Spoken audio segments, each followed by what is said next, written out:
G'day. Yo, what's up? Did you know that your biological factors such as how much sleep you've had, your nutrition level, your fitness level, only account for a fraction of your lack of motivation? The biggest factor by far and away is your psychology. How good is that? You may not have had a choice about how much sleep you got last night, but you have complete and utter control about what's going on in the old cranium. Well, maybe not that weirdo.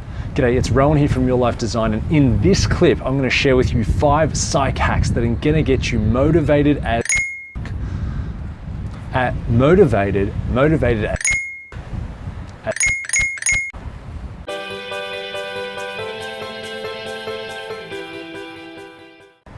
Number 1, chunking. This is the concept of breaking large tasks down into bite-sized pieces. If someone said to you, go climb Mount Kilimanjaro, you might say to them, yeah, f*** off. But if someone said to you, right, today we're gonna climb a staircase, tomorrow we're gonna climb the street, the next day we're gonna climb the suburb, the next day we're gonna climb a hill, then 8 months from now, you're climbing freaking mountains. Our poor little brains tend to get overwhelmed quite easily. You may have felt at school or at work when tasks just keep piling up until something cracks. That's overwhelm. So how do you incorporate this into life? Well, you change your mindset from, oh man, I've got a whole big thesis to do, to, right, I'm gonna smash out the first chapter right now. Or I've got a massive project to do, to, right, okay, I'm gonna spend 30 minutes doing the project plan, then I'm gonna spend 2 hours on the first element of this project. Get, set, go. No social media, get cracking. 2, find the tipping point. Every large and overwhelming task has a tipping point when it's reeled back in and reeled back in, where it all of a sudden becomes achievable. All of a sudden you get confidence that you can actually do it. Want to lose 20 pounds? 20 pounds? Nah, too hard basket. Want to lose 2 pounds? 2 pounds? Yeah, I could do that. So why not find that tipping point where your mind goes from, nah, no chance, to hell yeah, I can do that. Do it once, then do it twice, do it a third time, until all of a sudden you've achieved that goal that seemed bigger than Ben-Hur not so long ago. Start big, then scale it back until it's in your realm of possibility. I could eat 100 donuts. No way, I couldn't physically fit that in. I could eat 20 donuts. Maybe, but I'd probably spew all over myself.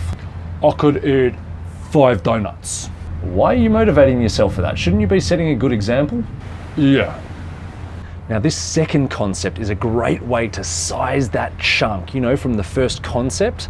So combining this concept with the first concept is a great way to overcome overwhelm and get yourself motivated.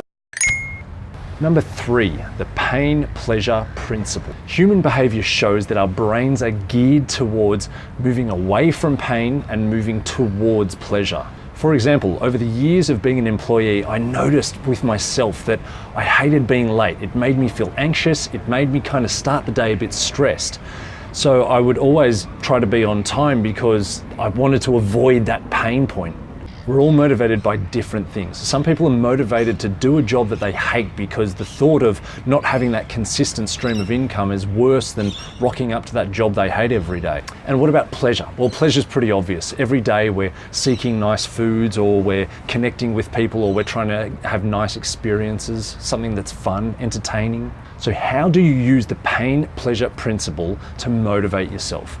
Well, it's all about building it up, whether it's the pain or the pleasure, building it up in your mind and reinforcing it time and time again until you're motivated to take action. For example, if you can't be bothered to say, go to the gym, what are the pain points? You're gonna feel lazy, you're gonna feel fat, you're gonna feel unflexible, you're gonna feel weak.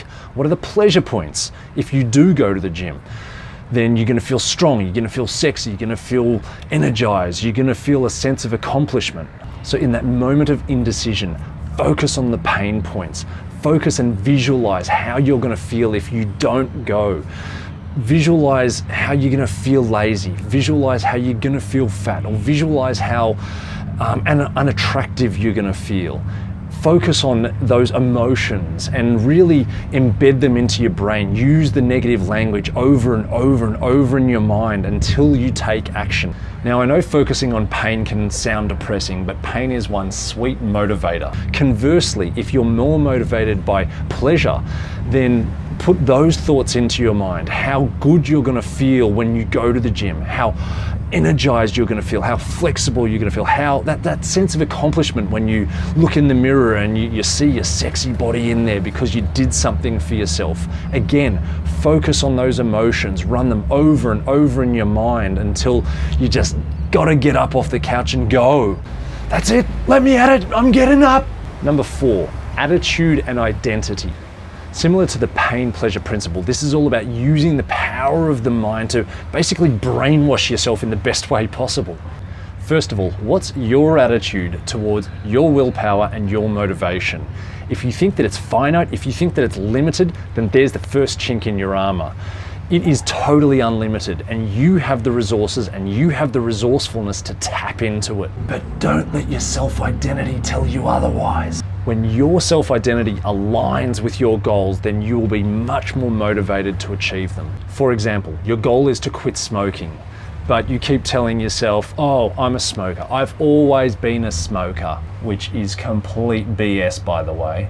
Then you won't be motivated to make the change. As I said earlier, it's all about brainwashing. Brainwash yourself to have the right attitude and the right identity. Instead of this sob stories of, oh, I can't, or it's hard, or I just don't think I can. Take the attitude, embed into your mind, I can, I will, I'll do it. No one can reinforce your identity as well as you can in your own mind. So identify with what you want. I am smart enough. I am not a smoker. I am a doer. I am a leader. I am positive. I am not lazy. Reinforce this stuff over and over again. At first, yeah, you might feel like you're lying to yourself, but if you do it for long enough and if you do it consistently, it will embed into your brain. You will believe it. 5, start with why. Start with your why. This is your purpose for doing something. Now, this is high-level thinking, and this will connect you emotionally with the long-term result. On the other hand, there are low-level thoughts like how you'll actually do it and the short-term specifics. Now, yes, these are important to get something done, but if you want to find motivation, you've got to connect this principle with the whole pain-pleasure principle. You know, the long-term pleasure that you will feel when you do whatever it is you want to do. When you do this, you'll be automatically motivated.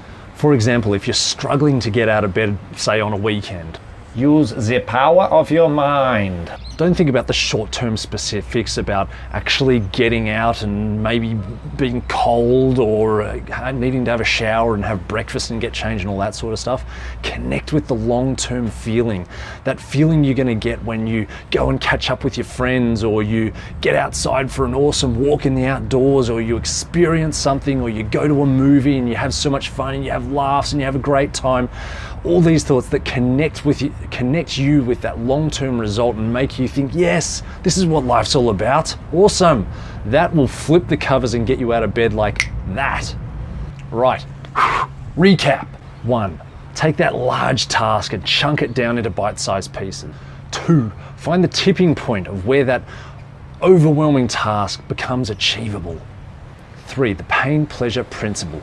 Focus on whichever pain or pleasure point really gets you motivated. What'll get you moving? 4, choose an empowering attitude and identity for yourself. 5, start with why. Why you want to do something. What is your purpose for wanting to do it? What is the long-term goal? I hope you got something out of that clip. Please hit the subscribe button, like, comment, share. Have an awesome day. Take care. Bye.